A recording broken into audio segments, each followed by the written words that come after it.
So here now is Senior Fellow at the Foundation for the Defense of Democracy's U.S.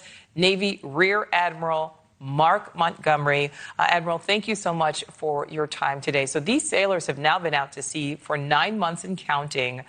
What do you make of Admiral Cooper's statement, and what do you think the situation is actually like on board?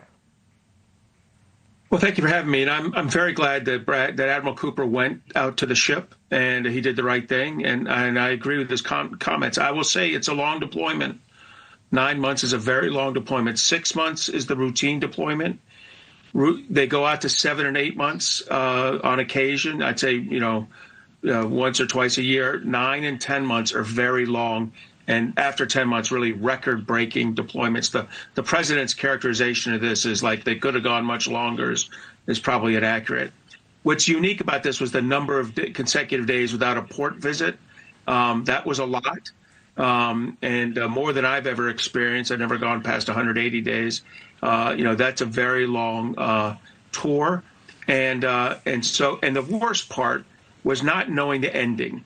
That's the toughest part on these combat deployments. Routine deployments, they end on a certain date. So look, there's a lot of extra stress and angst on the crew. And it's not surprising that on a ship with 5,000 men and women, sailors, airmen, Marines on board, that you're going to have some depression that got more significant. I'm glad they're tackling it. I'm glad they have an end date. But I would not minimize the stress these sailors were under. And Admiral, a lot of people have never seen what one of these ships looks like. I have. One of my best friends came back from a deployment. I was able to go on board a ship. They're massive. You mentioned 5,000 sailors. So we're talking about massive ships, but living quarters are very, very tight. Kind of describe what it's like on board one of these ships. So they are massive, and the planes need room, right? And there's a massive hangar deck, a massive flight deck, massive weapon stowage, large spaces for the nuclear propulsion plants and main machinery gear.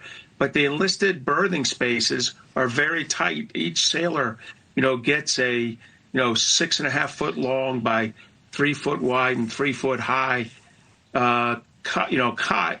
And which lifts up and gives them what's called a coffin locker, about 8 inches deep to store his or her stuff in, and a very small, thin stand-up locker. They don't have a lot of personal space. The gyms are quality gyms, but not for 5,000 people trying to work out. The meals are good meals, but they become repetitive over time. So look, this is a challenging environment. And in a normal routine deployment, you're tired at the end of 6 months, and when it's 8 or 9 months, and especially when you don't know the end date, things get very tough. So look, I'm glad the commanding officers of these ships, and the senior enlisted of these ships know how to work on morale, how to judge morale. I put my confidence in them, and I think Admiral Cooper just went out there to do a quick vector check for himself. So you mentioned some of the response that we've heard from the administration. Let's listen to some of what we heard from President Trump truly just moments ago from inside the Oval Office. The Lincoln has been out there for a period of time, good period of time.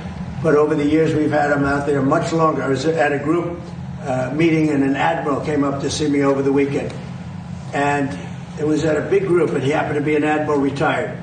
He said, I've been on ships that are out there much longer than that, sir. And I know people on the Lincoln, they say it's beautifully maintained and beautifully taken care of. And other people went out and they found out to be true. It was fake news reporting from CNN. Mr. President. All right, so Admiral, are you satisfied with the response that we've heard from the White House, that we've heard from the administration, that we've heard from President Trump?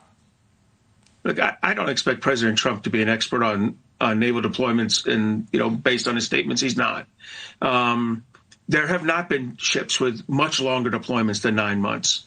There have been a handful of ships, 2 or 3, with 10 and 10.5 month deployments. So his facts are wrong. I get somebody told him that.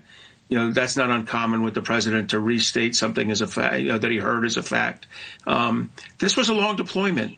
It's inappropriate for the president to underplay the sacrifice and service of these sailors and the stress they were under. I think Admiral Cooper's statements much more reflect what families need to hear and how families need to be treated. The good news is for all these sailors, airmen, and Marines, there's a lot of people, the chain of command between them and the president, and those people will make sure that they're properly taken care of, that they get home, they're getting all the mental care they need, the food, logistics they need. The president's comments, though, are, for the second day in a row, not helpful on this issue. Well, we certainly appreciate the effort of those sailors on board the Lincoln, as well as their families, who we know miss them so much. Rear Admiral Mark Montgomery, thank you so much for your time. Thanks for